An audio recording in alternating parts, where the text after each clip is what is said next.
Hey, what's going on, everybody? Welcome to the latest episode, actually episode number 8 of the First and Goal podcast. I'm FPF Hall of Famer Brent Bodkin. I'm joined by my co-host, 7-time All-Star Quaysie Maule. So we're going to hop into it. Quick episode tonight. We're going to have our Division 3 All-Stars. We're going to go down from division to division, 5v5, 6v6, ladies, co-ed, fellas. It's going to be an exciting episode, so we're glad you can tune in. Let's get to it. So I remember, I think last week you went first. Yeah, I'm always confused. So I went first. I went first last week. Yeah. So I guess it's my turn to go first. Yes, sir. So I'm gonna start off very easy. I'm gonna start with a guy called Omar Tour. Yeah. He plays on Underdogs, two-way player. 25 catches, 420 yards, 12 TDs. He's averaging 16.8 yards per catch. Okay. So that's going to be my number one pick in Division 3. Okay. So again, we're doing the All-Stars for Div 3, 8 players, so quarterback, rusher, some receivers, some defensive backs, and two-way guys. Again, 8 players per team. We've done women's 1, women's 2. We've done men's 6. We've done men's 5. Last week was 4. So today is Division 3. Luckily for both Quaysie and I, there's only one Division 3. It's not 3A, 3B. So it's a little easier to find players. Okay, so you're picking Omar Chor, I believe, from Underdog. So that's a solid addition. He's a good two-way player as well, right? 8 INTs on defense. And like you said, 12 TDs on offense. So 8 INTs, 12 TDs. So he's obviously a guy that can play on both sides of the ball. So that's a solid pick for your number 1 overall pick in this Div 3 All-Star edition. Okay, I'm going to roll with a couple different options here. I'm going to go with a quarterback, actually, for my first pick. I usually don't do that in fantasy, but I'm going to go for QB here. So I'm going to pick a guy who I think could definitely throw in a higher division. Just want to double check here. I was looking earlier today. I don't believe he plays in a higher division, or just to make sure. I've played against him numerous times. I've actually tried to get him on my team as well. Solid stand-up dude, a great two-way player also. So you pick Omar Troy as your first overall pick. So guy, like I said, he can play both ways. I'm gonna pick a guy that could do the same, and that player is going to be Rocco Cristiano from the Bruins. 7-time All-Star. He's won 3 championships. So I'm looking at it now. Yeah, so he plays. Yeah, these are all lower division teams. Actually, wait before. Actually, no. Okay, so I'm wrong. I'm actually gonna go off that. Well, he plays receiver in Division. Well, that's fine. If you're taking him as a quarterback, he's a quarterback, right? So you're taking him as that quarterback. So he's good. No, it's fine. He plays for Predators, right? No. He plays for the Bruins. Brewers. Yeah. No, he's good. So honestly, I'll go over it quickly. But again, dual threat quarterback. I played against him a ton of times. In 4 games only this season, he has 23 touchdown passes, only 1 INT. Yeah. So I mean, he's a winner. Yeah, I was looking at that. No, that's a solid pick. The fact that he's definitely. I've played him before. I played him Division 1, competitive 1, Division 2, solid guy. Yeah, that's kind of a steal of a pick, to be honest with you, for Division 3, and also he's a great defensive player too. So, there's not a lot of times where you get a quarterback that can play both ways. So that's a good pick.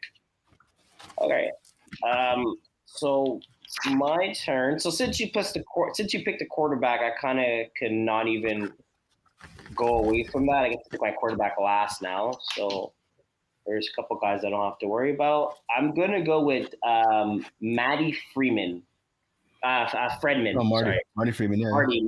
Marty Fred. Yeah. Marty. 444 yards, 10 touchdowns, and he's averaging 9.7 yards per catch, and he's a snapper, right? So exactly. Very, very good snapper. I've played with him I played against him multiple times. Solid guy, good hands. Also able to play that defense. Also able to play defense just in case if we do need him. I'm picking more for his snapping abilities and kind of reading the zone and getting open. But if anything, if he does have to play D, he's definitely someone that could play defense as well. Okay, so I'm glad you said all that. Fantastic player. He's a good guy too. I saw him playing in 35 plus the other night. I'm gonna have to stop you there though, my friend. I'm gonna have to stop you there because he plays in Division Two with Silent Ticklers. Oh, does he? Yeah, he's a receiver for Silent Oh, Ticklers. oh, I didn't even see 100%. that. I That's had him on weird. my list and I double checked and I was like, no, he plays in Division Two as well. Because I remember seeing him once in Division Two this season, and then I double checked and yeah, he's there. Okay, all right, it's fine. That's weird. I was trying to make sure I wasn't taking guys for that, but okay. I'm gonna take Marcus Mitchell then at that point, Nice, solid. and that's gonna be from Blue Chips. Yep, solid, So again, solid. Marcus Mitchell. I'm just gonna put him up here. Yeah, Marcus 20, Mitchell. 20 Yeah, touchdowns. funny guy, great group of guys that play on the Blue Chips. They've been playing. They've been playing the league for a while now. He started playing back in 2016. So I think Marcus is like, I think he's about 26 or now, 27. I remember I played with his older brothers. I also Yeah, played in the league.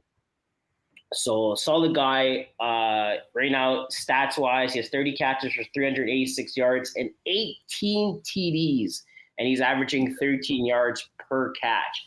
But the yep. fact that he has 18 TDs and only 30 catches is pretty impressive. It's probably more now since they actually played yesterday, but I had these stats So from Monday when I did it. So right now it's he's up to at 20. You got yeah, right now 20. he's at 20 touchdowns. See, that means he Yeah. got 2 touchdowns, and he's at 300. He's at 431. So that means mathematically wise, he got a 50 60 yards last game with their big win against Mm-hmm. Belly versus Near Belly Break. So, Yeah. so that's my pick. Okay. Hey, solid player. I remember I played against his brother Jordan a ton of times. I believe there's three Mitchell brothers. Yeah, Yeah, his name's Kenneth and obviously Marcus and Jordan, solid guys. They're kind of one of those staples of FPF. There's a lot of families in this league, and the Mitchell family is definitely one of them. Okay, so solid pick by you. I'm gonna roll then because actually, if you said any other name, Marcus Mitchell was gonna be my next pick. Okay, so all right, I got to give my quarterback a receiver, so I'm gonna go with Sam Deland or yeah, Deland, yeah, yeah, yeah. from Les Solid. Penguin. Lots of yards. Uh, yeah, 531 yards. He has 12 TDs. He also has 11 sacks as a rusher. I haven't decided yet whether I want to use him as my rusher or a two-way guy. I don't know yet, but definitely gonna use him as a receiver because he's solid.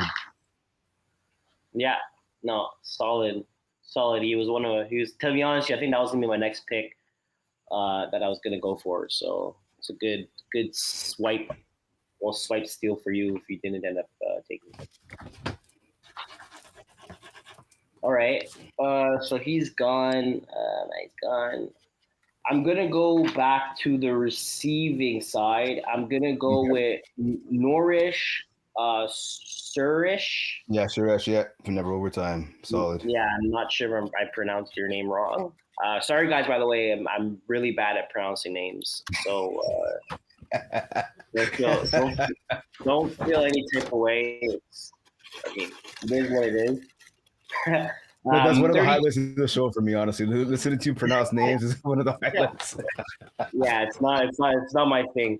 Um, 32 catches, 368 yards, 11 TDs, and yeah, he's averaging 11.5 yards per catch, Yep. and he plays a number of overtime. I've seen him play a couple of times as well. I think I played against him last season, from what I remember, in Tier 2, and he made a couple big catches, and he's a guy that he'll get you the yak yards after the catch.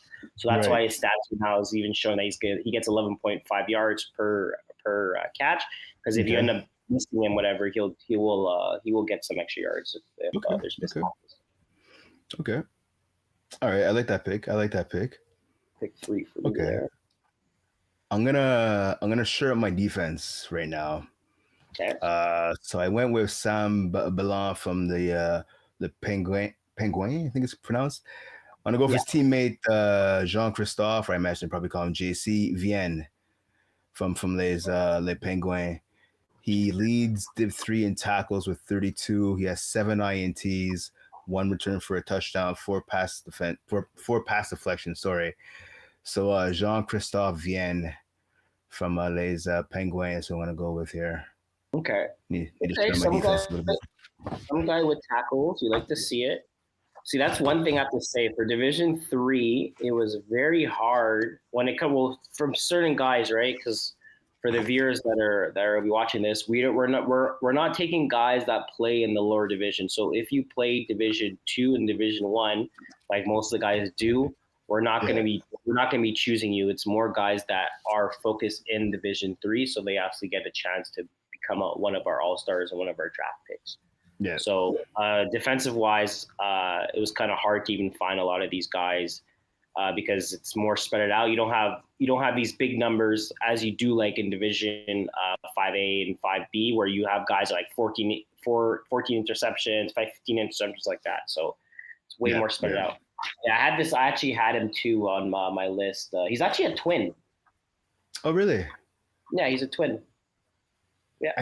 I remember seeing another Vienne in the league a couple seasons ago. He's identical twin too. Him and the brother literally look the same.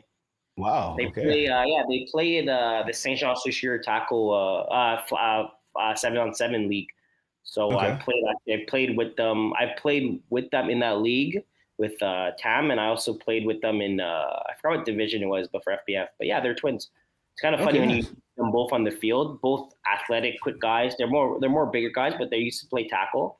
But nice. It's kind of funny. And maybe if you see, I forgot what his brother's name is, but identical twins. So maybe you don't even see Jean, you thinking it's Jean. Okay, cool. All right. Yeah. Okay, that's good. My next pick, I'm gonna take Sam. Wait, actually, Sam play?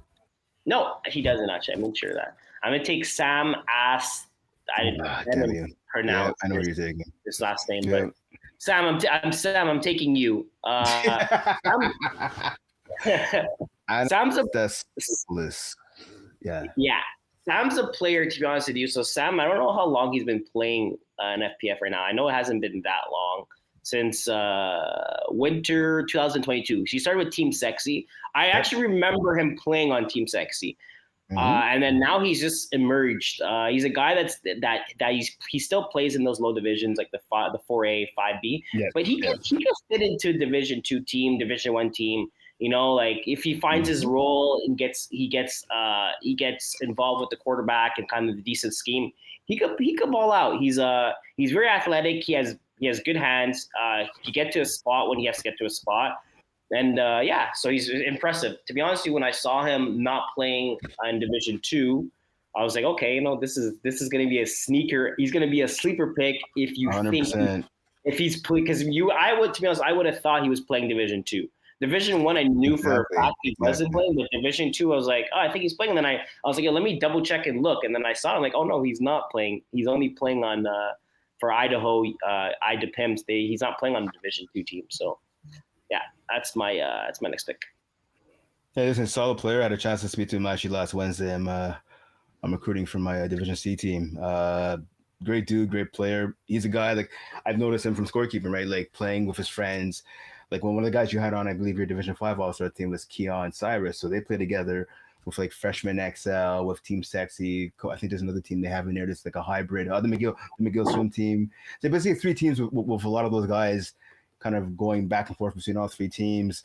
And listen, Sam can ball, man. He's that type of dude who you need a big play over the middle, you'll find him, especially like on third down, you'll find him. Underrated defender. It's a guy that he can make a difference, and he's also a guy, I mean, his ratings, he's like pretty much like 80 and 80 on both sides of the ball, so at least the FPF is noticing the skill that he brings to the field. Yeah. He's a solid addition. I was going to pick him, I'm not going to lie. I have it popped up here. Right now he's at 75, 76, but we actually do have the new ratings that are out. Yes, the new ratings, he's 80, basically. All right, so the old ratings, I have the old ratings up right now. He was at 75, 76. So if he's at 88, that means he bumped up 5, he bumped up 4. So they are acknowledging him. He is making those stats. So his rating is actually going up. So you're not going to see him in those depends how you look at it, high division, low division, if you're up or down. I know some people are saying, well, I played in low division. Some people say I play a high division, meaning they play in Division 1. Some people say low division is Division One, so it's kind of weird, Yeah. weird how you look at it. But you won't see him there for much longer. Yeah, it's true. It's true. Okay, and I think I answered your question. So I think Jean-Christophe's brother is Laurence Olivier.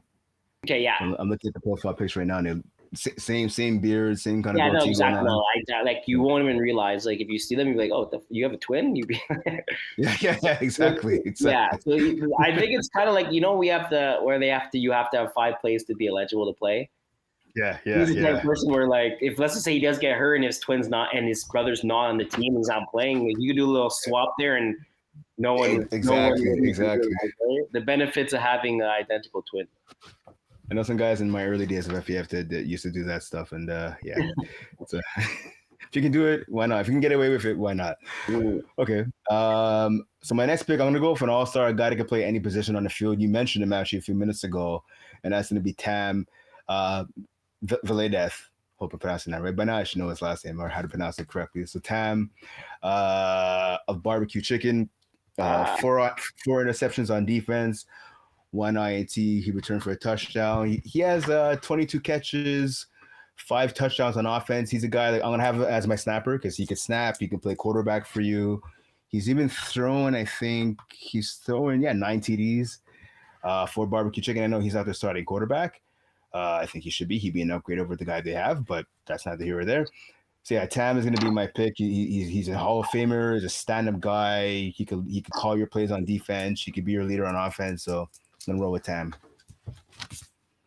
And he's not playing a higher division. I double checked. He's playing co-ed. I know that.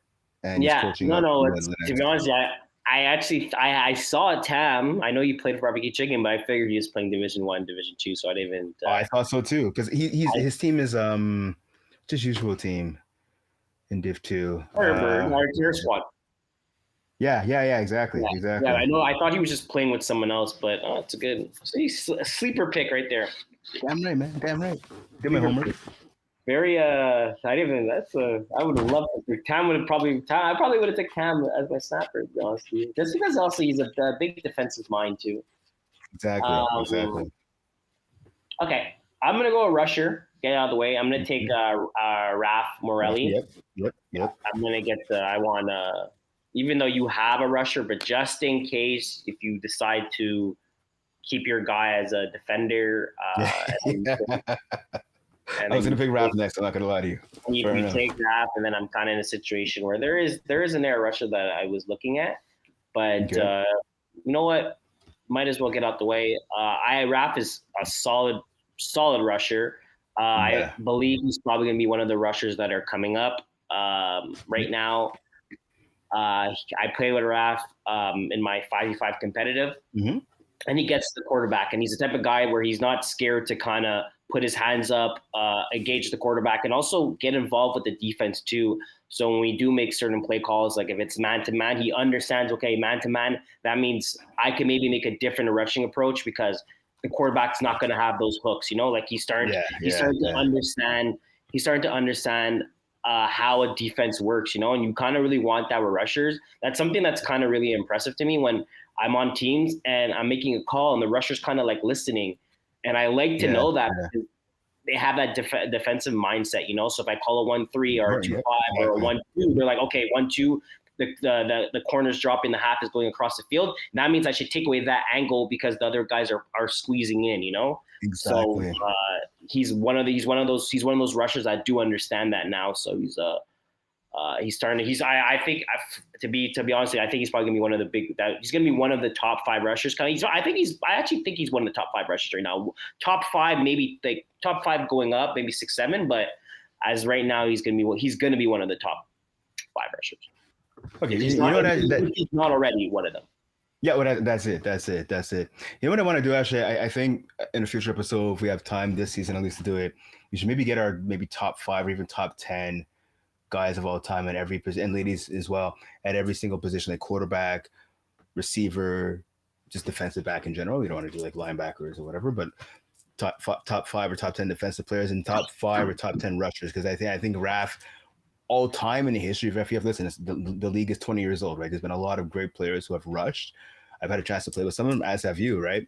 Yeah. I think Raf is slowly getting his name onto that list in terms of top I would say definitely top 10 rushers of all time in the history of FPF. So maybe that could be something we could do down the road, maybe like a top 5 or top 10 of let's say 3 or 4 positions in FPF. Yeah, that'd be cool. Podcast about that. Yeah, especially for a lot of people that kind of never known some of the names that were rushers. Like there's some rushers that are not even there. I remember there's like rusher. I think he played for. He played with Pat Chenard, purple team. Super tall. He was like 6 foot something. Okay. Whenever they had the picture, they used to have masks. It was Pat Chenard, Void, Jacques. I forgot their name. Right. It's gonna come to me. I'm gonna look at it. But there's a rusher. He was like 6'7", kind of like Isaiah, but taller than him. He used to just look at you and just put his hands up. He was huge guy, but by far probably one of the top 10 rushers. There you go. Exactly. I think it'd be cool because let's be honest. Some of the guys and even ladies who used to play in the league that don't play now, they still listen to the podcast, right? They still listen to this, so kind of give them their flowers as well, even though some of them are not playing in the game. And obviously, like you said, to educate maybe some of the younger players on some of the goals, and to have some of these younger players or even veteran players like you and I see some of their names on this list, I think would be kind of a cool thing to do as well. So you know what? We'll make a poll. We'll put a poll on the Facebook group. I'll create it before I leave tonight. And you let us know if that'd be something that you'd be interested in seeing, because we want to get feedback from you guys, the viewers, obviously, because you guys are important to the show. And don't forget as well to subscribe to our YouTube channels, obviously 5 Plus Football, the YouTube channel. So make sure to subscribe. We're close to getting, I believe it's 10,000 subscribers right now. We're 1,000. We're close to getting 1,000. Thank you, Ali. It's a producer in our ear. So we're close to getting 1,000 subscribers. So we want to hit that 1,000 mark. So thank you to the people that have subscribed and are listening on a regular basis so far. But let's keep getting those numbers up and keep on making this a better podcast for everybody. Okay, so you got Rafi as your rusher. Solid pick by you. All right. I'm gonna roll with let's see here. I'm gonna show up the offense a little bit here. I'm gonna go with a receiver. This guy is quiet. All I see him do is make plays. He's a guy, I think he played tackle, kind of that wide receiver, big wide receiver body. I don't want to say he's a tight end. I think he's just like a big, like kind of like a Mike Evans style receiver. I'm gonna go with sorry? No, I'm glad I'm listening. I'm gonna go with Justin Gauthier from Junkyard Dogs. Justin Gauthier. Yeah, he's a big body over the middle. 10 touchdowns already, almost 350 yards. Also three interceptions on defense. He's not the tallest guy in the world. I want to say maybe he's about 5. I mean, I'm short, so I want to say he's about 5'11", 6 foot. But he has a long reach. He's able to go up and get balls in the air. And Moss, I've seen him Moss a couple of people before. So Justin Gauthier, a solid player. Junkyard Dogs is my next pick. Okay, nice pick. I think he plays for Concordia too, right? The tackle team. I'm not sure if he does now. I know doing the game last year at McGill, I don't remember if I saw his name. I gotta have the roster in my other room, but I don't think I saw him play. But I think at one time he might have played for Connu for sure. Maybe he does right now. I know he's a younger guy. Yeah, that's true. That's true. I believe, like, sometimes as we said, I think we talked about it before. You see a guy wearing shorts and stuff, and it says like Concordia football, so you just figured they played. Yeah. But I know it's a solid pick. I've seen him play as well. Good guy, fast guy too. He's fast. Yeah. All right, that's a good pick. So I don't have to pick quarterback. A rusher. I'm going to go. Let me try to. Yeah, I'm gonna go with defensive. So when it came to kind of here, it was more not stat wise. I was kind of looking at more guys with kind of like who they are. So I'm going to go with Kevin Malonga. Okay. He's actually a player that he's kind of new into the league. He plays on underdogs.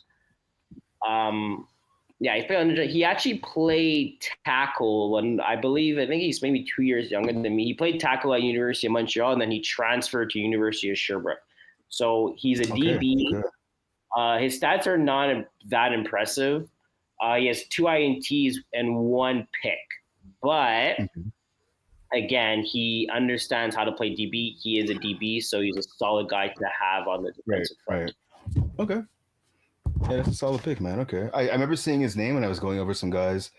I didn't put him on my list, but he's a guy I should have actually put on my list because looking at it now, He's one of those guys that has potential. That could be better than what the numbers say, and maybe they are better than what the numbers say. Okay, so that's a solid pick by you. Okay. I'm gonna go here. So I'm looking. I had a chance to watch Le Verge fall the other day. Actually, not the Saturday before. Friday, yeah, 2 Saturdays ago, 2 Fridays ago. Sorry, my bad. And at Stady Bear. So they're a solid team. Obviously, 6-1, I believe the record is right now. Let me just double check here. Yep, 6-1. I was looking up and down the roster. So they're a team that likes to spread around the ball. And then I noticed, okay, they have Guillaume Balance. Obviously, he's a guy who plays in a higher division, so I can't pick him. But one guy I will pick from their team. I'm going to pick. I'm just triple checking now to make sure he doesn't play in a higher division. No, he does not. Yes, I'm going to pick Carl Bernola from Les Verges Fall. So I'm picking him to play receiver on my team. I'm looking at his stats: 44 catches, 363 yards, 7 TDs. Sorry, what team is it? Carl Bernola, Les Verges Fall. Les Verges Fall. Yeah, Carl Bernola. Okay, just gonna. So say what's the stats again? You were saying? Sorry, anyways, 44 catches for 363 yards, 7 touchdowns actually. Yeah, 7 touchdowns on offense. Can play a little defense too. 17 tackles, 2 pass deflections, no INTs, but I mean 17 tackles are still 17 tackles, which tells you he's around the ball at least on defense. Yeah, so again, solid stats at receiver. He's the second leading receiver on that team behind, obviously, Guillaume Bellin. Obviously, Guillaume Bellin is the best player on that team. We should go without saying. Yeah. No, he's good. I think I actually when I subbed with Blue Chips that one time I played against him, he was good. Yeah. So that's your pick number 6 or 7? 6, right? So I'm on number 7 and then at 8. Okay. Yeah. So I have 2 more picks. I'm actually gonna go with someone that's kind of off the radar. Okay. Where is it? Where is he? I'm gonna go with his name is Philippe Lemieux. So he actually plays on Les Verts Falla, like the same team that you just choose from. He's actually he's 6'4". Okay. He's a big guy. He played for University of Montreal. He plays defensive end. I also think he played for the Montreal Alouettes too. I'm not sure he's an active roster right now. Okay. But he actually played for the Montreal Alouettes. So he's a big guy. He understands the defensive scheme.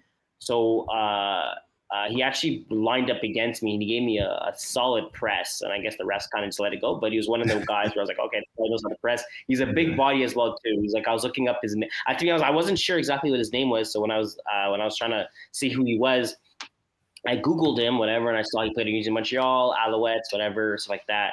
Okay. So big guy, to be honest. I wouldn't even have him in the corner position. I would have him kind of in the halfback position and just lock down that whole side using his body length. So that's going to be my 7th pick. Okay, what's his name again? Sorry. Philippe Lemieux. I have him. Okay, I see him. Philippe. Okay. Philippe. Yep. Yeah, Philippe. Yeah, Philippe Lemieux. Yeah, I haven't popped up on the screen. Okay, I've seen this guy before. Yeah, I've seen him before. I've seen him play tackle before. Okay, nice. Yeah, solid move. Okay. I'm gonna round out. Got some options here. Not sure. I don't think you're gonna pick this guy. I could be wrong, of course, but I got one more pick, right? So yeah, exactly. Yeah, actually, you need a quarter. No, you have a quarterback? I don't have a quarterback. So okay, all right. So I'm good then. All right. Yeah, all right then.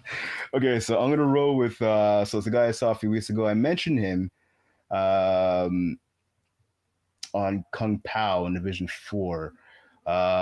Didn't pick him on my team, but Benjamin Desroches from Barbecue Chicken. I'm gonna take him. Did I have Benjamin? Actually, you know what? Hold on. Wait. Hold on. I could be wrong there. Actually, let me try this instead. You know what? Actually, I take that back. I'm gonna go with somebody else here. This is a guy I can't believe neither of us picked. I just want to make sure. When I checked earlier, yeah. Okay, you know, no, he does play in a higher division. Okay, that's what I thought. That's why I didn't have him on my list. Okay, yeah, I'm gonna stick with Benjamin Desroches. I was looking at Charles Vero, and I didn't think he played in Division Two, but he does with Diamond Bougie, so I can't pick Charles Yeah, Vero. So this yeah, guy's exactly. also he's a stud Vero. Okay, so Yeah. I'm gonna stick with Benjamin DeRoche. Okay. What's team does he play for? Sorry. He plays for Barbecue Chicken. Barbecue chicken. Okay. Just gonna pull him up here. Barbecue chicken. I don't think I've ever seen, unless I've seen his face. I just didn't know his name. So many guys in this division, so it's kind of hard to know everybody. Yeah, exactly.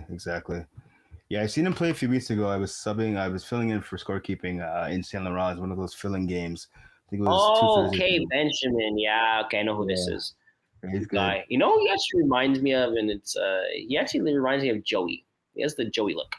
He's just so much more jacker than Joey. But like if you don't realize, I think I was talking to Anthony Breezewell about this, and we were school keeping, and I'm like, is that Joey? And then he's like, oh no, he's not. And now I know the guy's name is Benjamin, but he has that Benjamin Yeah, look. The only thing that's different is that he does. You're right. You're absolutely right. You're absolutely right. he just It's true. He jacked. does look like Joey Notaro. Yeah, it's true. No So offense, this dude, Joey. He's just no offense, about, Joey. about like 10 minutes later, yeah, no offense, yeah. So this, I'll tell you. So this guy, he played for University of Sherbrooke. He's had a couple knee injuries, so he couldn't keep on playing. But yeah, he's a footballer, man. You can put him on both sides of the ball. I'm gonna have him on my defense just because like he's a guy that can make some plays. Yeah, no, it's a good Yeah, pick. Low rating 7 too. passive. Yeah, He's exactly. definitely guy. Exactly. I think he's new to the league. He's 23 games played, Yeah, 12-11 record. So he's new, you know. So he's a guy that's probably going to end up going up higher in the rating. So right now he's a steal, especially for barbecue chicken. You know, for a guy to be able to get a guy at 70 and 68.0 for the athletic, how athletic he is and how good of a player he is, it's a steal. But it's a good pick. So for my last pick, I have to pick a quarterback. So if I think you have, do you have a quarterback? Yeah, you have a quarterback. You picked a quarterback. Yeah, Rocco. So I have two guys. I just don't know which one. They're kind of similar, stat wise, percentage wise. But I'm gonna go with the higher percentage. I'm going to go with Vinny Galano. Milano, okay. Yeah. So he has 34 TDs, 5 INTs, Right. and his completion wise is 70.2. So he's completing a lot of his pass, also 1,323 yards to add to it. So he's completing a lot of his passes. Vinny's also a guy that he played with grip and grip. I think that's what they used to call them back in the day. So he's a Hall of Famer. When he played for Grip and Rip, he also played back in the day. He was a Division II, Division B quarterback. So the fact that he's playing Division III right now is pretty much a steal for them. I know we do get a bit older, but he still has the same offensive concepts that he's running. And his offensive concepts were really annoying. I don't think he runs as much, so maybe that does help certain teams. Yeah, right now he doesn't rushing wise. I'm laughing because I'm friends with Vinny, and I was talking to him on Monday because he plays in 35 plus, and he got there I think about an hour early, and he was stretching, and even before the game started, he's like, I'm not even close to being ready to play. He was just he's getting old. It is what it is. He's about I think 10 years younger than me, but somehow I think he thinks he's maybe 10 years older. And yeah, the only thing with Vinny, okay, so I'm gonna let you keep him. I'm gonna tell you that he's playing in Division Two. He's playing with Idaho Utah in Division Two, but so why I'm gonna let you have him is because basically with Division Two for Idaho Utah, Brady, their quarterback, is gonna miss like at least 2 playoff games. Oh, okay, so he's not. I haven't seen him play, so I guess he's getting the DNPs. He hasn't played. He has 5 games officially, but he actually hasn't played. But okay, he can't. I haven't seen him play one game on that team. So yeah, he's coming to watch games. It's just he's not playing. Which is going to be interesting because he told me on Monday, he goes, I've never thrown to any of these guys before. He says, I threw to Marvin like years ago and no one else on the team. He's like, I heard about this Danik guy. Apparently, he's pretty good. Like, yeah, he's pretty good. You may want to throw some balls to him. And then he's like, yeah, I've never thrown to Jerome. I've never thrown to James. Never thrown to Andrew. I'm like, hey, you kind of may want to, get a couple of snaps in there before you take over for the playoffs. But That's going to be interesting. Yeah, he should play at least like. Well, they're gonna. Yeah. Well, we'll talk about division. We talked about when we talk about Division 2 when we get to Division 2. But yeah, he's probably gonna want to get some at least one practice game with them. Yeah. All right, so I'll let you go. Vinny. It's solid. I remember Vinny in his prime. Listen, I've known him for about 15 years. He's the type of guy you love having on your team. He knows what it takes to win. He can play multiple positions. He's a dick when you play against him. Yeah, honestly, yeah. I've had friends, people who even know him. That like a buddy of mine actually slapped him in the face during a game because Vinny wouldn't stop talking. Yeah, exactly. Vinny's the type of guy. Me too. Vinny's a dick. If I don't like playing against Vinny because the shit talking goes back and forth. I think maybe I haven't played him in a while, right? So I think it's a bit different because we're both a bit older now too. It's not exactly serious, but like exactly. It's still someone like you're still yapping, So you don't if a lot of people what it is, and this is what a lot of people say, like a lot of people don't like a guy until you play on the same team as him. Exactly. Like, I don't like this guy. And then when he joins you and he's shit talking, you're like, oh, this guy is so good, And then you're like, people are like, I thought you hate him. Like, no, I don't hate him. Like, I hate him if I play against him. If he's on my team, like, he's my boy, Like, I'm 100%. With him. I'm talking shit with him, So 100%. What's cool with Vinny too is like he knows so much about flag. Like I remember I've only played defense a couple of times. He told me the best way to get away with holding somebody on the goal line that the referees can't see. I'm not gonna tell you what the trick was. You're good enough, so you don't need my help with that. But he's taught me so many like little tricks of the trade from playing receiver and playing defense. Like he's a fountain of knowledge. Just when you play with him, you love him, but when you play against him, you want to literally murder him and choke the life out of him. But I mean, hey, it is what it is. Okay, so solid pick by you. So 2, 3, 4, 5, 6. I have 7 players. So with my last pick here, so what I think I'm gonna do, I think I'm gonna keep Sam DeLine like a rusher slash receiver. I guess I can do that. It's my team. I'm gonna pick a guy. I'm torn. There's like 2 players who I'm really torn between right now. One guy, speaking of dicks, is a dick when you play against him, but I respect his game. He talks trash the whole game. I'll tell you his name in a second. I played against him in the Fall Cup this year. We beat their team, and he was talking trash the whole game. And I was like, bro, we're beating you guys. I don't understand what you're talking about, whatever. I'm torn between him and another player. There's a university player who I've called this game. He plays for Sherbrooke. He plays receiver. He doesn't have, stats-wise, he only has 9 catches. I'm talking about Emilio James Leclerc from the University of Sherbrooke. Mm-hmm. He plays, I think it was Super Daddies, I want to say. Anyways, I think has like what's weird. Yeah, because he plays in our rusher. There's a rusher as well, Tristan Torsent. I was also looking at. He's one of the exactly. There's another player on that team I think that plays university ball as well. I'm debating between him and Simon Lozier from Marouche. Now, Simon is the guy I was talking about. Like he's kind of a dick. It is what it is.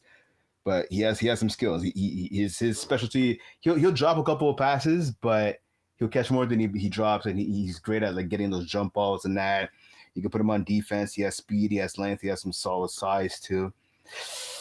Okay, you know what? I'm gonna go. I gotta get off the fence. I'm gonna go with Simon Loisier from Marouche. Okay. You may get a couple of OCs called against you, or a roughing penalty or 2 called against your team, and you have him on your squad, but he is a playmaker. When he's not running his mouth, he's a good playmaker. His last name, sorry? Loisier, so Losier from Arouche. Okay. Or Arouche, however you have him here too, Yeah. I respect his game. His game. Yeah, no, he's good. I played against him too, back in like winter 2000, I think. I think that's when they're Division 3. Was he talking trash all the time? Yeah. A bit here and there, we were playing the brother, so I think we kind of humbled them a bit, but right. Theo, Omar. Yeah. Sometimes it's hard to talk trash when you have guys that are talking higher trash than you. That is true. That is definitely true. Okay, that's fair. All right, so that's our 8 picks. going forward, as we usually do. We're kind of behind. Forgive us. We're kind of behind right now on posting the All-Stars for you guys to vote. We're on. This is, as we said before, this is episode 8. So we have. I think we're back behind. We have to post Division 6A, 5A, 4A, well 4A, 4B, whatever. And then we have Division 3. So we're gonna try to make sure all those are that come out for you guys. So we kind of get back into the same. How do I say it? The same concept as when we post the video, the podcast, the All Stars come out at the same time. So we're going to try to get on track with that going forward. Okay. All right. So let's just jump into Division 6 since we don't have that much time to kind of get through everything. So let's try to see what we could do here. All right. So Division 6, so 6B. Looking at the schedule right here. Anything that stands out to you in 6B? Yeah, so I have basically have a bunch of stuff, not a bunch of stuff, but kind of things. So big assets. So wait, big assets. Let's look at the schedule. Big assets. They had no business. They actually end Bloodline's chances of making playoffs. So Bloodline, I believe, is 1-8 now. Mm-hmm. And they're pretty much done for the season. They don't have any chances to make playoffs. If they won that game, they probably would have had a 50-50. I don't want to say 50-50, but they would have had a better chance from what they are right now. So right now they're 1-7 with 8 games left. So they can't, even if they win the next 3 games, they won't make playoffs. And Big Assets gets a big win there, where with that win, now they're 3-6 and they're at the 12th seed. So they're in the green. So that's one big thing. Just want something else that actually kind of looked out to me. The game was 26-12.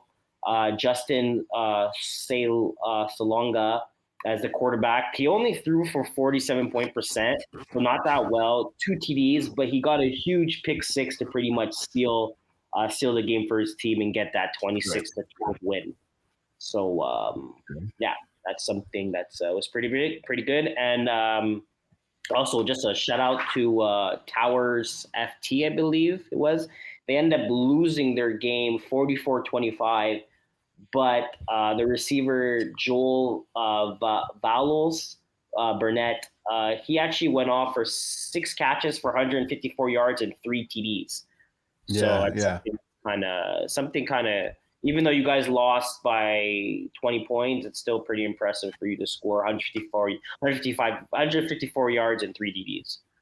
Definitely. I know tonight there's a game coming up. It's actually going to be tonight in Lavelle. It's going to be who do we have here? Yeah, it's going to be the Nardogs, again, looking to get their first W of the year. They're taking on Underachievers. That's going to be tonight at 10:15 in Lavelle. So both of me and you have a chance to maybe check that one out. I had a chance actually to watch Underachievers the other day. I was somewhat impressed. I got to watch them play. I think it was against. Was it Monday night? Yeah, Monday night. I was doing their game against FC Bing. Well, FC Bing actually ended up winning 45-24 2 Mondays ago. Sorry. Over Underachievers. I mean, they had some playmakers on their team. Right now, just team they've lost 2 out of the last 3 games in over Underachievers. So they have to get back into the win column, and hopefully for them to start sending against the Nardogs. Again, I guess the Nardogs trying to get their first W of the season. So good luck to both teams tonight. Big game for over Underachievers, to be honest with you, because they're fighting to get into that playoff spot. Yeah, exactly. Yeah.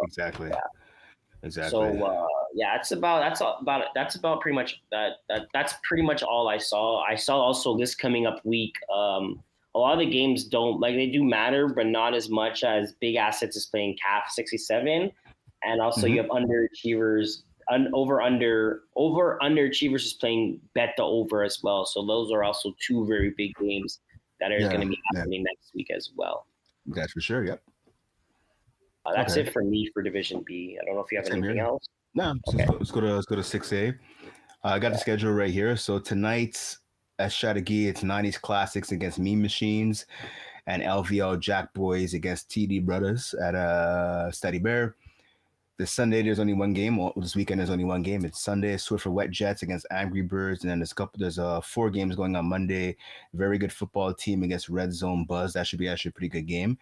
VDB Crescent against Scumbags, Unseen against TD Brothers, and the McGill Swim Team, one of my favorite teams. That's actually, I think, going to be the game of the week. McGill Swim Team against LVL Jack Boys. That's going to be this coming Monday at Papineau.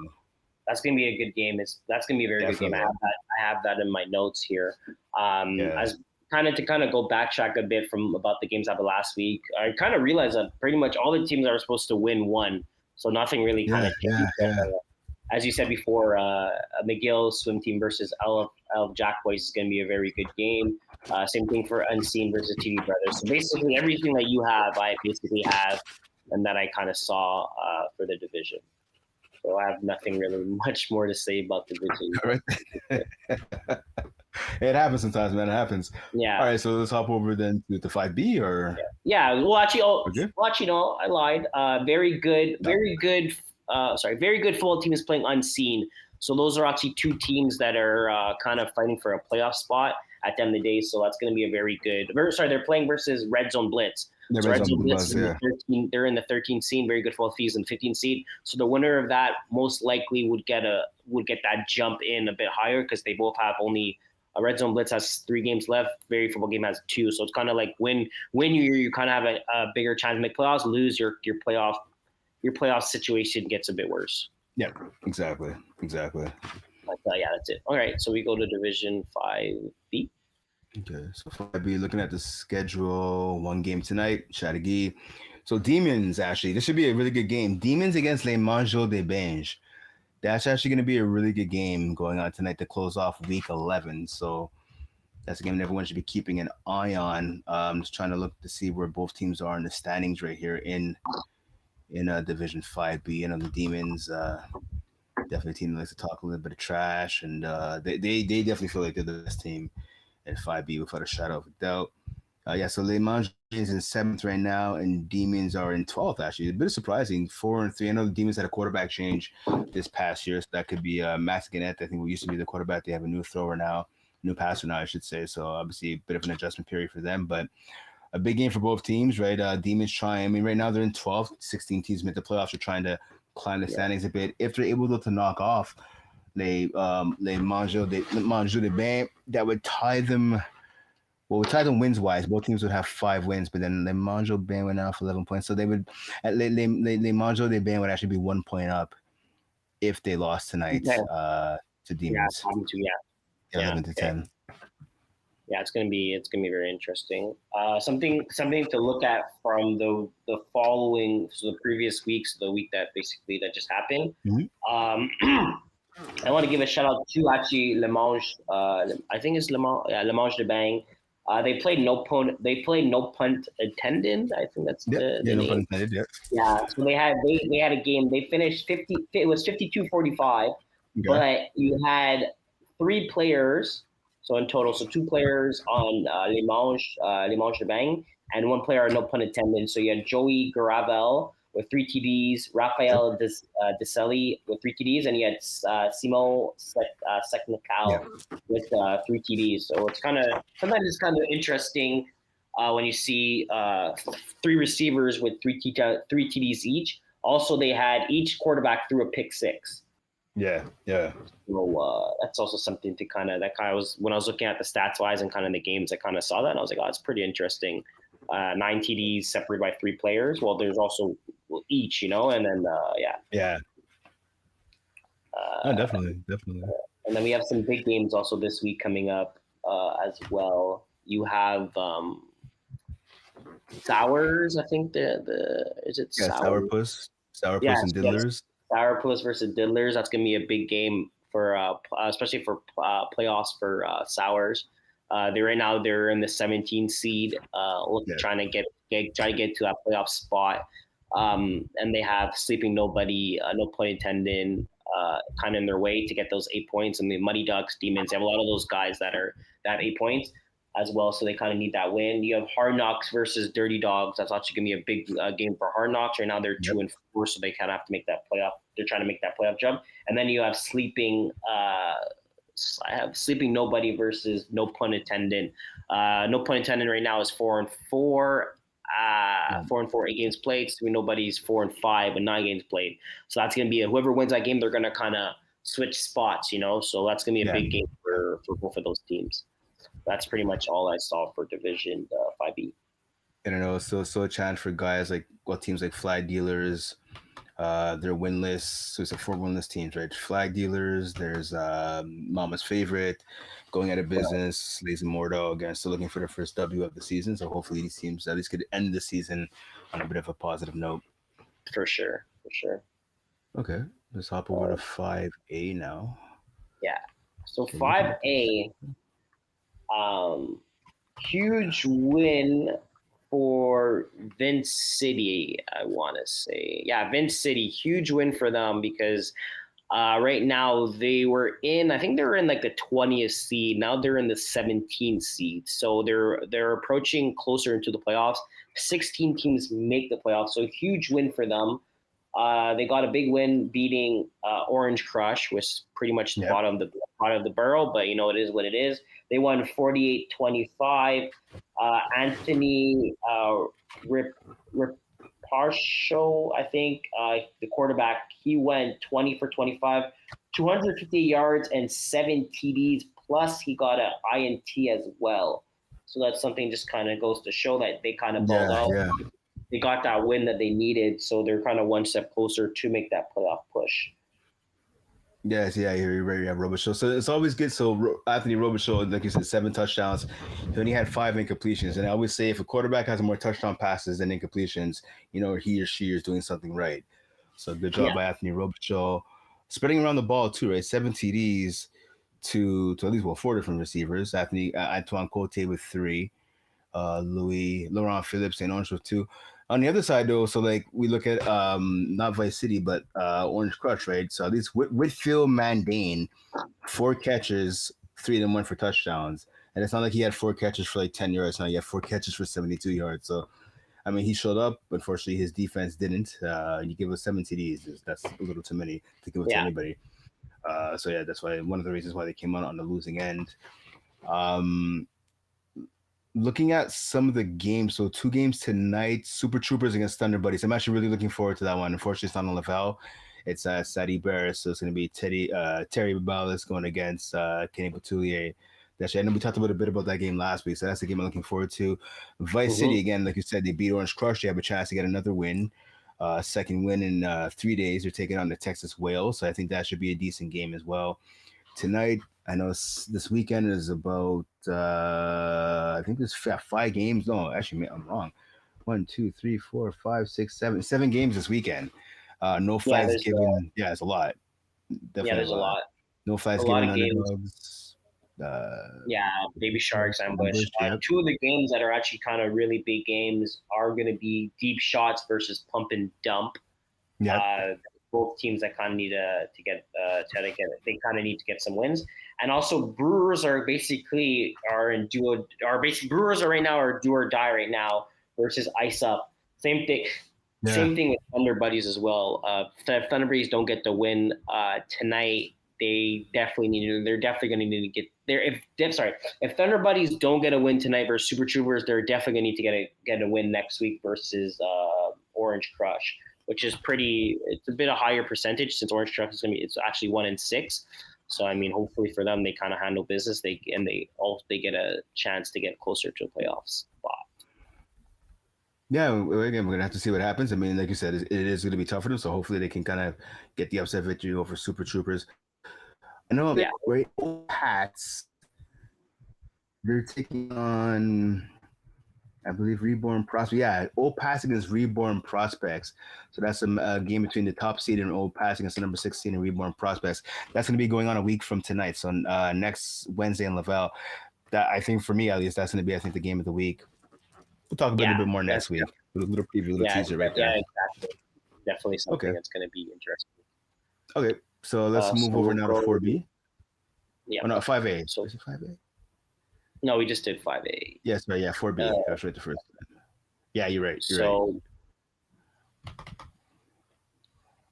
4B standings. So Oh, funny fact about this. So when Diesel, right? Yep. When Diesel was supposed to have a game on, let me actually get the schedule. This past Saturday, When yeah. Diesel was supposed to play on Saturday, I don't exactly know what happened. I don't think it was a forfeit. I think the other team just couldn't make it, so they kind of rescheduled. Okay. So they didn't play. What pretty much happened was that Jeff ended up getting kind of like an all-star team to kind of play them. He kind of got a couple guys like me, Anthony Breezewa, Emerson, a couple guys like us, him as quarterback. Nice. Ben, a couple guys that kind of were kind of hanging around Brossard, kind of just hanging out, had games before. So he kind of made a team to kind of play against them. It was a pretty good game. Their offense scored a lot of points on us. It was an official game. We had 3 rests. We had all the same. We didn't have. No one was taking stats, but kind of just a fact because when Diesel hasn't played an official game in 40 days, if it is if you don't count that day, so it's kind of crazy to say. We talked about them a bit. They are by far one of the best teams in this division. So I mean, I don't think it's going to affect them that much, but it's just something to kind of show that you haven't played a game in 40 days. It's kind of crazy. Their next game is going to be versus Parley Tittlers on Saturday, March 22nd. So hopefully they don't cancel or have any problems because if they don't play that day, they're going to play. It's going to be like 50 days or after that. Yeah. And after that is April 6th. So, I mean. Okay, yeah. Listen, they're all cast on that team, but still, that's a lot of time off. Yeah, it's over 50 days. But that's also something that's kind of reach out to me. Also, Tua Army got a huge win. They got a big win versus Chattagee Community College. So, sucks for Chattagee Community College. They still are. They still haven't won the game yet. But Tua Army, huge win for them, getting them closer to a playoff spot. I'm just gonna open the standings here. They're 3-5 right now. Tua Army, right? So they're 2 points back of the Coconuts, who have the 12th and final playoff spot. And, so exactly. So they got a big win, 31-30. So shout out to them. We're coming down to the edge, right? So every game counts. Also, good game, big game for Coconuts as well. They also beat Raw Sauce, 25-21. Yeah. So they also pretty much Tua put some pressure on them, and the fact that they got that win was able to keep them in that 12 seed right now, and Tua's in that 13 seed, fighting to try to make that jump. Yeah, looking at the rest of the standings, I mean, I know the Ramkins and Slippery Slopes are going at it tonight. Actually, they're playing tonight in Chattagee, and then in Laval it's Le Thunderers against the Notorious Wales. So at least Le Thunderers they're 2-5 right now. Notorious Wales. Trying to find the record. Notorious Wales they're 9th place right now, so they're stuck with a lot of teams with 8 points, so they have a chance. So Texas Wales are tied with, looking at it right here, they're tied with like 4 of the teams for that 12th and final playoff spot, right? So Notorious Wales, if they can get a W and knock off Le Thunderers, that'll give them some breathing room at least from the back of the pack. And for Le Thunderers, I mean, they have a chance. They're 3 games back of a playoff spot. I mean, so they have 3 games remaining. They're 4 points back of a playoff spot, so they can try and get a win, pull off the upset tonight. That'll be huge for them, as they can kind of catapult a couple of teams that are kind of in front of them to try to get that race for that 12th spot. Yeah. That is also, like I said, Ramkins and Slippery Slopes. A couple of games going on this weekend. So again, this the standings are fluid right now. So teams are again trying to catch the top seed, which is Win Diesel, and some other teams trying to kind of catch that bottom spot to make sure they sneak in. So good luck to everybody, obviously. It's really interesting. Just to let all teams know again, guys, make sure you guys understand the seeding and where you guys are, because it sucks if you don't understand how playoffs work, or you think playoffs everyone makes it, but you don't. 12 teams make it. If you do go on the website and you pick your division, you'll have a tiebreak info. I have it popped up here for you. You're too busy to see. You have the tiebreak info, and you have the playoff breakdown as well. And you kind of can see exactly who makes playoffs, who doesn't make playoffs, if there's any buys or no buys. And they made it kind of dummy proof to make it easier for you. If you're in the green, you're in. If you're in the red, you're out. So, and that also incorporates points against, points for, head to head. We do all that work for you. So you kind of just go on and then you can do it yourself, but you kind of could just see you kind of get to look and you get a better idea of where you stand. Definitely. So we'll go 5A. All right. So, 4A now, I believe. 4A, sorry. Yeah. So 4A, looking at the standings right now, I mean, Mengals are still trying to find their way in. They're tied for Trap Stars for 6 points, as are the process. The Nighthawks are in there. So, I mean, listen, this, like we said in the past, this division is definitely going to go down to the wire because there's so many teams battling right now for that last playoff spot. Yeah, this is definitely one of the divisions where it's super tight. Funny fact as well, if you check the schedule, every home team won this last week. So you literally have the left side win. It's true. It's true. It's true. You're right. You're right. I found that kind of funny. Also, something that's it's nice to see Voodoo. They're peaking right now. They're 4-5. We had them at the bottom. We're kind of debating exactly what they're doing with the roster, how's it working. But they're 4-5. They're in a good playoff spot right now. They're winning games when other teams are not, so that's pretty good for them. Also with Trap Stars as well, they're 3-3. They're doing a good job. Right now they're in the 12th seed. 6 games played, so they have a good chance to kind of make that push as well. So speaking about Voodoos, they're on a 4-game winning streak. So I mean, props to those guys. Like I said, they were last time we went in depth on them. They were struggling a bit. So congrats. They were 0. I think they're 0-5 or something like that. So they're right now 4-5. You know, so they're one team. They're actually at one of the bottom teams. You're right. They were 0-5. Yeah, they're on a So they're on a 4-game win streak. So. The only thing with them, it sucks for them, is they have a bye next week. So their next game isn't until like March 31st. So they're playing the Greens. But I mean, when you're on your winning streak, as you know, you want to kind of keep all the good vibes going. Yeah. And they have 2 weeks off basically almost, but then they come back to play Goons, right? Goons right now is the 6th seed. So I mean, listen, hopefully Voodoo can keep the winning ways alive. Obviously Goons are going to want to put that to a stop and head into the playoffs. They send Voodoo into the playoffs with a sub 500 record, but we'll see what happens. Yeah, well, I mean, I'm not. I guess maybe 4-5. It's gonna be very close. Depends on Mongoose, the process, and see how they do Nighthawks. Right. But they have the chance. If you asked me this 3 weeks ago, you're like, "What's the chances of Voodoo making playoffs?" I say 0. No, 100%. 100%. No chance. 100%. No chance for them. 100%. So, I'm looking right here. No games tonight.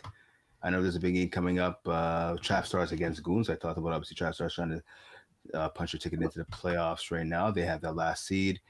There's also this weekend Bandits, Speed Academy, Ball Don't Lie, Rico Riders, the Process, Nighthawks. So 2 teams I mentioned a few minutes ago, right? Those are 2 teams who are on the outside looking in terms of the playoffs with the Process and the Nighthawks. So basically, the loser of that game is going to be not officially eliminated, but you may as well say they'll be eliminated from the playoffs. Yeah, exactly. Yeah, the Process for Night. That's exactly what I have. Process versus Nighthawks. That's going to be a huge game. Actually, like as you said, you mentioned it, but I had three big games matchup for next week. It was Trap Star versus Mongoose because they're both right now right from each other. So the winner of that, they're kind of going to switch spots. Rico Riders as well versus Ball. Who are they playing? Well, this matter. Ball Don't Lie. Ball Don't Lie. Is it Ball Don't Lie? Yeah, exactly. Rico Riders for Ball Don't Lie. So there you go. That's a big playoff. That's pretty much a playoff game for both those teams because they both need wins. Yeah. And same thing for Trap Stars versus Mongoose. So those are 3 games that they're the bottom of the batch. They're kind of all get to play with each other. So they get to kind of play the more of the bottom teams, but the winner, the winning team is 1 step closer. The losing team is 1 step further. So that's it. I have a little teaser for next week. Is the game's going on next Wednesday? It's going to be a battle, at least right now, between the top seed and the 3rd seed. Top seed Penetrators against 3rd seed Kung Pao. That's going to be next Wednesday night. So we'll go more in detail next week during the podcast about that game. But that should be a game of the week, I think, candidate. Mm-hmm. All right. Division 3. Yep. So we picked our all-stars for Division 3. Don't forget, again, go online on Instagram and that, and make sure to vote when the poll goes up there. We all know we're going to vote for Brent's team, so let's get a head start on that already.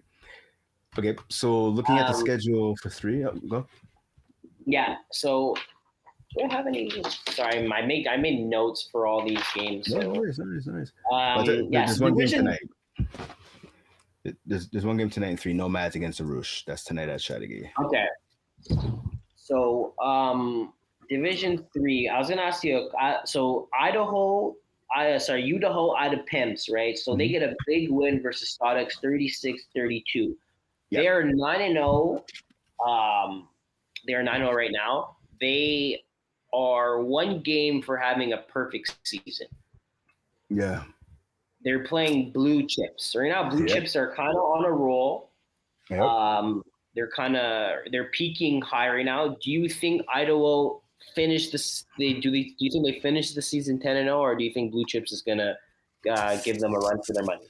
Ooh, that's gonna be a tight game, man. Listen, there's some speed demons on both teams. There's some guys that know how to take the top off of defense and can make some big catches. A lot of big names too, right? I always like the upset. I'm gonna go with Blue Chips with the upset. Okay. Something also to say that Statics, I'm pretty sure they lost when I was watching the game. They lost on the last drive, pretty much the last play. I think Chris, I think he hit someone on post corner or around those lines. It was a route. I was kind of like looking back and forth. It wasn't a game that was scorekeeping, and it came. Chris was kind of mad. I think he was saying pass interference like that. So they lost. Idaho barely escaped Statics. So as again, I think I mentioned it. Statics. I think it's gonna be my night horse. I think they're gonna be one of the teams that are gonna end up winning it all. So just to say that they almost beat Idaho and the Pin. So. This is so it's a good team. Chris put together a great team. Solid quarterback. I just wonder and I played against him a million times. He has a winning record against me, so I'm not going to talk trash. I'm debating, is Chris that guy, at least in Division 3, that could lead you to a championship? I'm not so sure. He's up there statistically with all the other good quarterbacks in this division. He's the type of guy where his throwing motion is not the greatest. He kind of telegraphs where he's throwing the ball sometimes. I think of really smart defenses, you could force him to make mistakes. And because he lacks some of the arm strength or arm talent that some of the other quarterbacks do, that's the only thing I always wonder about Chris. He's a great guy, and he's a winner as a quarterback. I just wonder, can he be the guy to get a team over a top? Because his team always makes the playoffs, no matter what division it is. But it's just when it comes to finally kind of making that final step, they always fall short somehow. Sometimes mistakes on offense or mistakes on defense. I just always wonder, can he lead the team? And listen, his roster is great, but together a great crew. So this is going to be the year. I don't think there's any other. It won't be a better time, I think, than now to do it, at least for Division 3. But we'll have to see. Yeah, for sure. Blue Chips stock going up, going down. Right now, they're on. They beat Southsiders 39-40. They lost for Statics by 2, and then they beat Beer Belly. Yep. Yeah. Yep. So are you buying in on them right now, or are you saying they got lucky? I'm buying in. I mean, I talked about it already. Right? They have a lot of talent on the team. A lot of them have been together for a long time. I mean, you have Sanders back there. I believe he's patrolling that defense. So there's not a better guy. It's not a better safety, I don't think, in the league, right? Than Sanders. You put him at corner, if you will, whatever. So yeah, I think their stock is definitely going up, and they're a team. They're that team that no one wants to face in the playoffs. Yeah. Okay. I was about to say the same thing. Yeah. There's one of those guys. If they're on, and you don't want them to be on because it's going to be a hard day in the office for you. Yeah. I gotta ask you, Les Verts 4. We talked about them before. They had their first loss of the year. I watched that a few weeks ago with scorekeeping at Papineau. So they lost to underdogs, actually big upset victory, but they got back into the win column. They knocked off Junkyard Dogs 20-16 this past Sunday. Big matchup against Backfield Penetration coming up this Sunday in Laval. How do you think that game's going to shake out? I think Backfield's going to take care of business. Okay. I like I like the Verts. I do like them. I think they're a solid bunch of guys. Defensive wise, they're very sounded.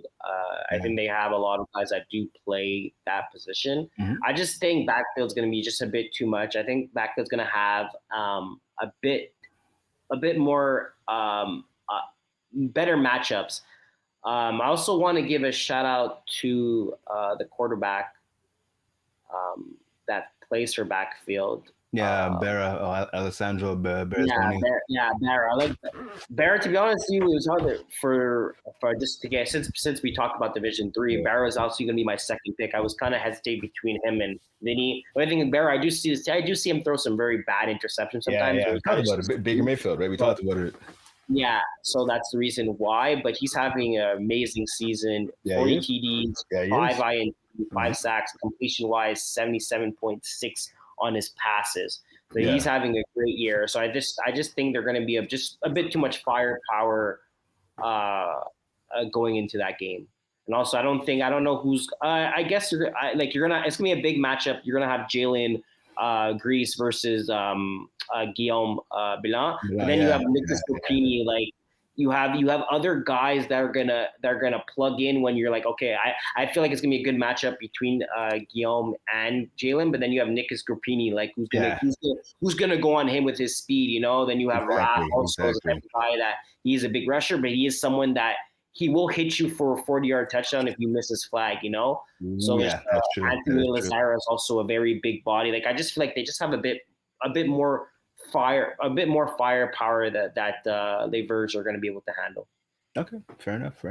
I had backfield penetration in that game as well. I just wanted to get your opinion on it. Okay. Yeah. So quickly, let's hop over to Div 2. So looking at the schedule here for Div 2. Yeah. So looking at Div 2 right now, 2 games going on tonight, one in Laval. So I'm going to be scorekeeping this game. Is the Infantry taking on KGP. So obviously the game you're playing. So I'll be scorekeeping you later on tonight. And then one stop against the Vultures in a game I'm really looking forward to as well. That's taking place 11 p.m. tonight at Stade Bears. So 2 huge games for Division 2 going on starting tonight. Yeah, exactly. That's going to be 2 big games, especially for KGP right now. They're 1-3, right? They have 4 games played. Everyone else averages about 8, so they're on their playoff push as well. Talking about the week that's last week, kind of saying a big win for Diamond Bougie versus Idaho, 43-37. So that puts Diamond Bougie in a better playoffs position against for KGP to make that kind of that catch up, because Mongoose right now 0-9, No Regard are 0-9, so they're pretty much done. So right now it's KGP. It's a team that's basically going to be trying to catch Party Ballers, Idaho. That's a team that they're in catch up right now. So the fact that that Diamond Bougie got that win, it's a huge win for them right now. They're 3-4. Just something to point out here. That game, Diamond Bougie and Idaho. We had 2 big games. 2 big games for both quarterbacks. They both threw for Brady threw for 303 yards, 6 TDs. Julius threw for 306 yards, 7 TDs. You had Manu and Jerome, both receivers on different sides. That they both scored 3 TDs as well. So that was a big scoring game. Both quarterbacks had crazy games, throwing over 300 yards. Just Diamond Bougie ended up getting. Fun fact: I score kept that game, but Diamond Bougie ended up getting a very clutch pick. So that was kind of the turning point for that game, and that got Diamond Bougie the win. Something to kind of talk about very quickly. No Regard came the last game that they played. They came with 5 guys. Yeah. I saw that game. I was watching that game. Yeah, so I think for them, like, it kind of sucks to say it. Their season is done. Hopefully, their last game, I think they play. It's kind of the other play KGP, or they play Diamond Bougie. I'm not exactly sure right now. I'm just gonna I'll just check my piece here. They play KGP. So I mean, for KGP, hopefully they come with 5 guys. For No Regard, hopefully they come with a roster, get that win. No one wants to go 0-10. Exactly. that goes to just show. But again, I was saying all eyes on KGP right now. Everyone's gonna be looking at them. You're gonna have party brawlers that are gonna be looking. You have Diamond Bougie that's gonna be looking at them, and they also play versus each other as well, right? Diamond Bougie's gonna play. No Regard. So Diamond Bougie's gonna play KGP as well. So yeah, it's Saturday. Yeah, so that's gonna be very interesting moving forward. Well, one thing that caught my eye from last week, so I had a chance. I was scorekeeping in Laval on Saturday. It wasn't on my field, but it was a field next to me in the No Regard ECW game. Shout out to JC Jean Christophe Furlan. He has 6 sacks of Miles Gibbon in that game, and he was just. I watched a couple of times, and it was just too easy. From again, 5 receivers. Obviously, for No Regard, it doesn't help anything, but 6 sacks, so 6 sacks. So speaking of that, so I'm interested to see now. So for Furlan and his team ECW, right, the hottest team in Division 2, they're taking on the Vultures coming up this Saturday in Brossard. So that is going to be Furlan against Ben, right, who we all know loves to scramble. So that's going to be an interesting matchup to see who. I think if Furlan can get him at least 2 or 3 times, I like ECW's chance of winning that game. Yeah, that's going to be a very good game as well. Yeah, one stop shake and bake. Another one I'm looking forward to explosive teams. There's a lot of interesting games, but how I see it right now, like everyone's fighting for playoffs, right? Like the bottom of the teams, and like KGP kind of just holds everything, right? So because they're playing versus everybody, so it's gonna be like you're gonna see like every week going forward, and it's like, okay, did KGP win? Like starting tonight, or did they win tonight? Oh no, so they're one step further. They won this tonight, and then they have the tie break. So it's gonna be very interesting. Like it sucks the fact that they only had 4 games played, but it's also very interesting because it's like they hold their path to get into playoffs or to not get into playoffs. Yeah, that's it. Okay, so let's hop over quickly to Division 1 before we wrap up here. Looking at the schedule for Division 1. So no games tonight. All the games are between Sunday and next Wednesday. So Sunday is Blessed and All Stars. We talked about that a lot last week. And then Braves and Party Crashers is Monday at Statty Bear. And then a week from tonight is Run It Twice, against Royal Luminaire. Anything stands out to you for Division 1? So basically Run It Twice gets a huge win this weekend. On Saturday. They played All Stars, so they get a huge win. They win 46-44. So big win for them because right now it's pretty much the conversation was who's going to be in Bless or Run It Twice because they both were 1-5 at the time. So right now they're 2. Run It Twice is 2-6.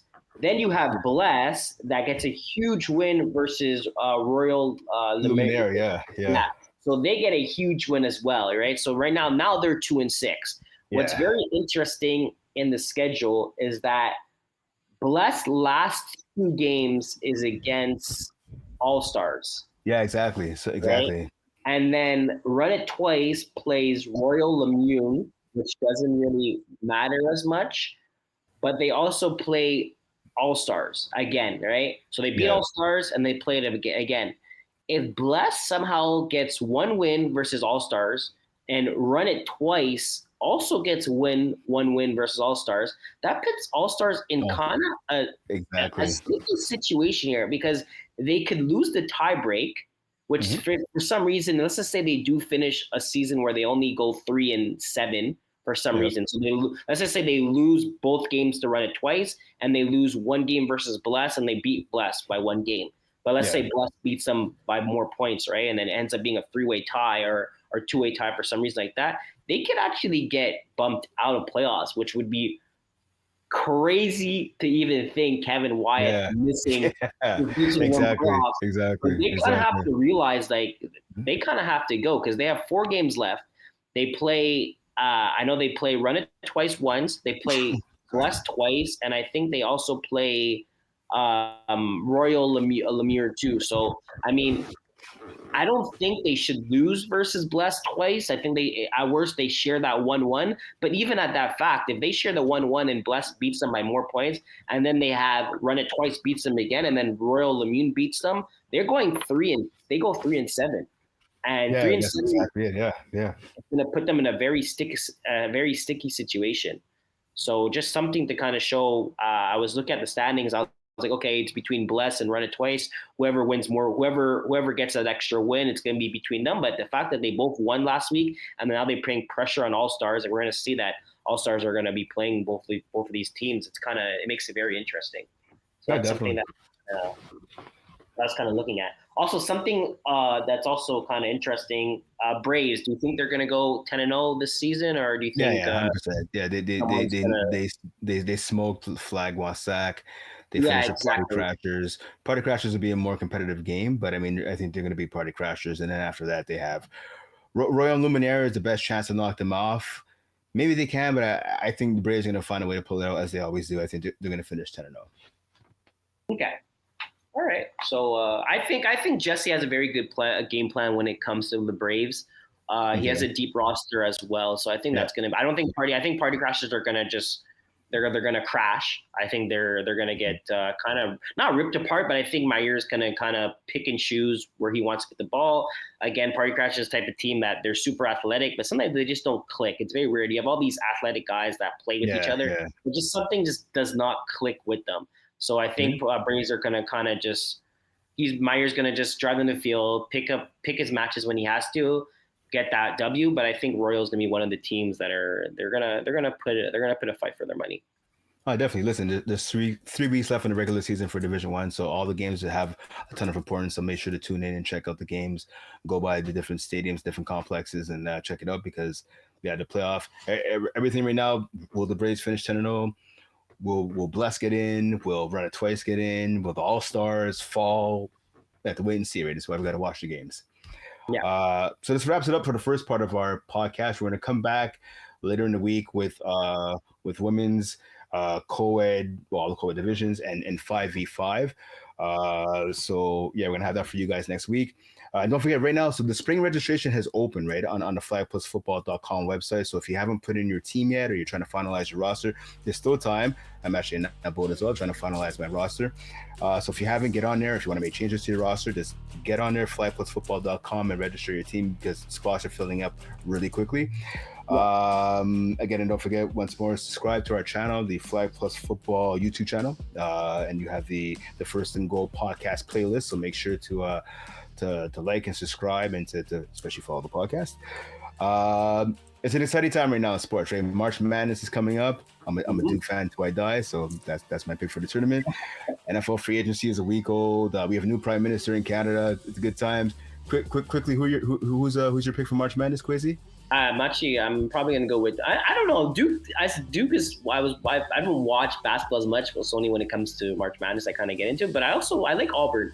Auburn as I watch here and there. I like Auburn. I've watched a couple games of Auburn. Also, one thing I realized. I know we don't have that much time. One thing I realized there's a lot of older guys that are playing basketball right now. I was looking at Auburn's roster. Their average age is 23 years old. They have guys 25, 24, 23, 23, 22. They're a very veteran team, which is like before you see guys that are like 19, 20 years old. And all of what done. Yeah, exactly. It's there's a lot of teams. And Auburn, I think they play in the SEC. They're like the fifth oldest roster. So there's older teams other than them this year. Yeah. So I find it's interesting fact. But that's your question. I would choose Auburn to win. Okay. Ali, do you have a team? Producer Ali Reza, you have a team, or you tell us in my ear? You picking a team, Ali? Are you watching the tournament?